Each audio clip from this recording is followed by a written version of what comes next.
Hey hello everyone, welcome back to UGC NET exam prep. आज इस lecture में हम लोग समझेंगे प्रोसेस मोटिवेशन थ्योरीज। सो इससे पहले वाले लेक्चर में हमने समझा था कंटेंट थ्योरीज एंड इसमें हम लोग समझेंगे process theories. So without wasting time हम लोग स्टार्ट करते हैं आज के अपने इस सेशन को। देखिए, प्रोसेस थ्योरी क्या होता है, ये एक्सप्लेन करता है that how motivation actually occur, motivation कैसे ऑकर होता है। ठीक है, हाउ मोटिवेशन एक्चुअली ऑकर। और कंटेंट थ्योरीज में क्या था, क्या मोटिवेट करेगा, मतलब हमारा सेफ्टी नीड्स फुलफ़िल होना चाहिए, साइकोलॉजिकल नीड्स फुलफ़िल होना चाहिए, तो वो सब चीज़ें मोटिवेट करती है हमें। और प्रोसेस थ्योरी में क्या है कि प्रोसेस समझाया गया है कि हम किस चीज़ से मोटिवेट होंगे, how motivation is going to occur by examining the cognitive, जो हमारे माइंड से रिलेटेड हैं, and behavioural processes behind the motivated behaviour. Right, ये दोनों का डिफरेंस है content theories and process theory में। अब पहला प्रोसेस थ्योरी में फर्स्ट है expectancy theory. This theory was been developed by Victor Vroom in the year 1967। कौन सा ईयर में हुआ था ये? 1967। It explains motivation as a result of an individual expectation. ये एक्सपेक्टेशन पर निर्भर है, हम कितना एफर्ट डालेंगे उसके वजह से हमें क्या परफॉर्मेंस मिलेगा, अच्छा परफॉर्मेंस मिलेगा कि नहीं, तो ये चीज़ मोटिवेट करेगा एक पर्सन को। According to this theory, employees are motivated when they believe that जो वो एफर्ट डालेंगे is going to improve their performance. वो जो एफर्ट डालेंगे ना, उसके वजह से उनका परफॉर्मेंस इम्प्रूव होगा। तो ये एक्सपेक्टेंसी, तीन वेरिएबल जो दिया गया है एक्सपेक्टेंसी थ्योरी में, तीन वेरिएबल है। फर्स्ट एक्सपेक्टेंसी, दूसरा है इंस्ट्रूमेंटैलिटी, फिर थर्ड है वेलेंस। तो फर्स्ट क्या है, अगर हम employees are motivated when they believe, जब हम एफर्ट डाल रहे हैं तो उससे कितना परफॉर्मेंस इम्प्रूव हो रहा है। ठीक है, ये एक्सपेक्टेंसी हो गया। दूसरा है, हम अगर मेरा अच्छा परफॉर्मेंस हुआ तो जाहिर सा बात है कि हमें कुछ रिवॉर्ड मिलेगा, तो ये हो गया दूसरा इंस्ट्रूमेंटैलिटी। फिर थर्ड क्या है, the rewards are valuable to them. अब वैल्यू डिफ़र करेगा, वो हम लोग नेक्स्ट में देखेंगे, नेक्स्ट स्लाइड में। रिवॉर्ड्स आर वैल्यूएबल, मतलब जो भी हमें रिवॉर्ड मिला है वो मेरे लिए वैल्यू अलग करेगा, किसी दूसरे पर्सन के लिए वैल्यू वो अलग करेगा। Right, motivation will be high only when all these factors are present. मतलब employees are only going to be motivated जब एक्सपेक्टेंसी हो, मतलब कि परफॉर्मेंस से, एफर्ट डालने से, एफर्ट अगर हम कुछ डालें तो इससे परफॉर्मेंस इम्प्रूव हो, परफॉर्मेंस इम्प्रूव होगा तो हमें रिवॉर्ड मिलेगा जो कि हो गया इंस्ट्रूमेंटैलिटी। रिवॉर्ड वेरी कर सकता है, दैट इज़ वेलेंस। बस इतना ही हमें समझना है इस थ्योरी के हिसाब से। अब देखिए, अलग अलग कॉम्पोनेंट्स है, कॉम्पोनेंट्स ऑफ एक्सपेक्टेंसी थ्योरी। सो हम लोग फर्स्ट समझ लिए, ये है एक्सपेक्टेंसी, दैट इज़ एफर्ट जो डालेंगे उससे परफॉर्मेंस इम्प्रूव होगा। राइट, सपोज कीजिए एक स्टूडेंट है, वो बिलीव कर रहा है कि हम अगर 4 घंटा पढ़ रहे हैं डेली तो हम बहुत अच्छा स्कोर करेंगे अपना यूजीसी नेट एग्ज़ाम में, तो हम एफर्ट डालेंगे, इससे हमारा परफॉर्मेंस इम्प्रूव होगा।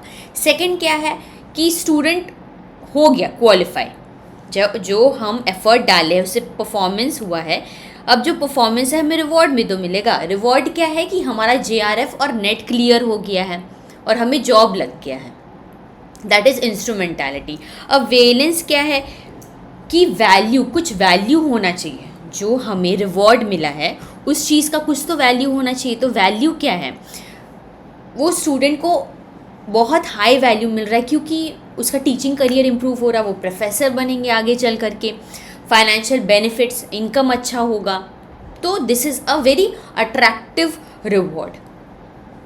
राइट, सो इससे याद रखिएगा, यूजीसी नेट एग्ज़ाम से ये वाला चीज़ आप लोग को अच्छे से क्लियर हो जाएगा। आई होप ये वाला चीज़ सिंपल वे में आपको समझ में आ गया होगा।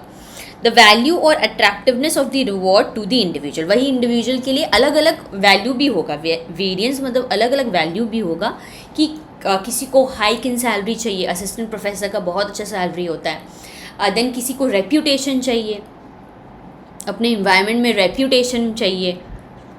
देन जो सर और मैडम करके जो दूसरे पर्सन डिनोट करते हैं वो बहुत अच्छा लगता है। तो वैल्यू अलग अलग रहता है, रिवॉर्ड अलग अलग, एक ही चीज़ का रिवॉर्ड अलग अलग रहता है, राइट। अब इसका एक फॉर्मूला क्या है, मोटिवेशन कब होगा, जब कोई भी एम्प्लॉय मोटिवेट होगा अगर ये 3 चीज़ें ऑर्गेनाइजेशन में है, एक्सपेक्टेंसी, इंस्ट्रूमेंटैलिटी और वेलेंस। एंड अगर मोटिवेशन पता करना है तो हमें इन तीनों चीज़ों को मल्टीप्लाई करना होगा, right. So this is the expectancy theory. अब दूसरे थ्योरी की तरफ मूव करते हैं हम लोग। हाँ, ये है equity theory and this was given by J Stacy Adams. इन्होंने डेवलप किया था इस थ्योरी को। State that employees are motivated when they perceive fairness in relationship between what they contribute to the organisation. मतलब कि कोई एक पर्सन है जो एम्प्लॉय है, वो मोटिवेट कब होगा, जब वो देख रहा है फेयरनेस है ऑर्गेनाइजेशन में, जो वो इनपुट डाल रहा है और जो आउटपुट रिसीव हो रहा है उसको वो इक्वल है। अगर वो इनपुट बहुत ज़्यादा डालता है, ठीक है, एंड जो उसको आउटपुट मिल रहा है वो उतना नहीं है, आउटकम जो है उतना नहीं है, कम मिल रहा है, so he is going to be dissatisfied.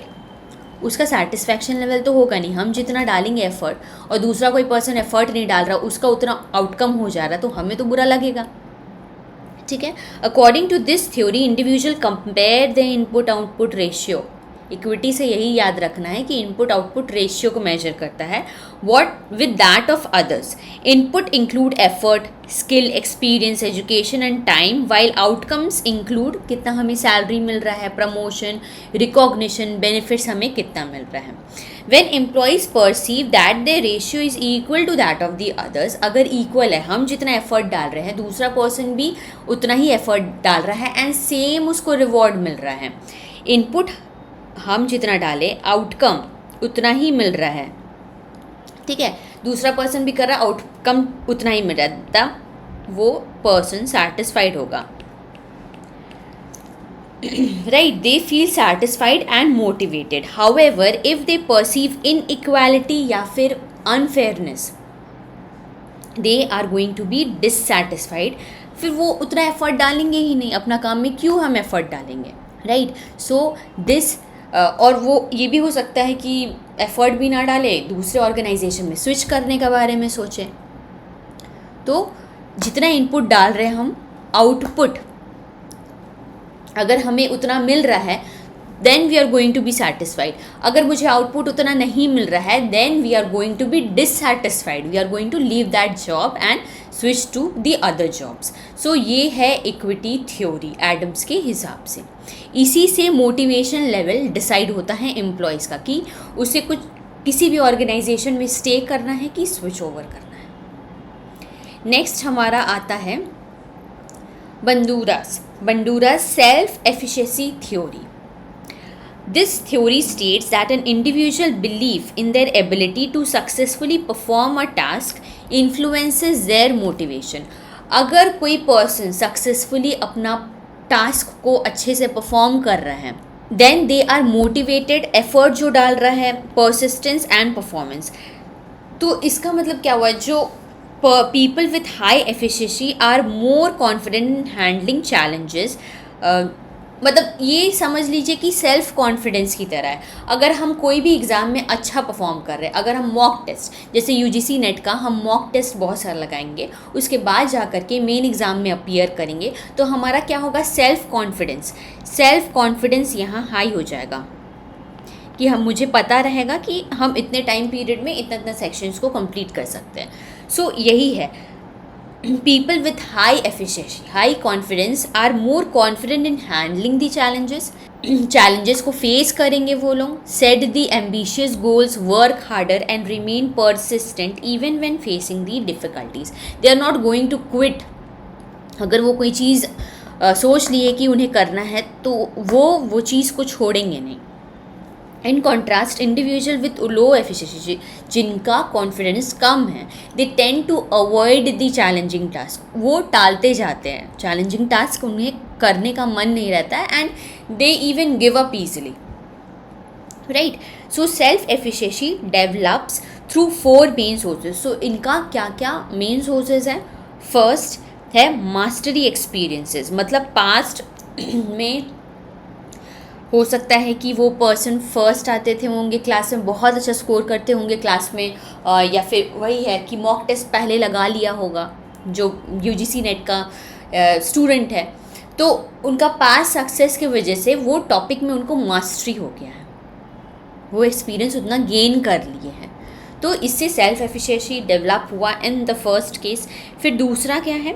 Vicarious experiences observing others succeed, वही कोटा का एग्जाम्पल। अगर कोटा में आईआईटी का एग्ज़ाम के लिए हम लोग प्रिपेयर करने जा रहा कोई साइंस का स्टूडेंट, सो दूसरों को देख करके दूसरे लोग सक्सीड कर रहे हैं अगर एग्ज़ाम में, तो उनको भी कॉन्फिडेंस मिलेगा, उनको भी मोटिवेशन मिलेगा कि वो चीज़ वो करें, तो दूसरों के एक्सपीरियंस को समझना। This is the second main source of developing self efficiency.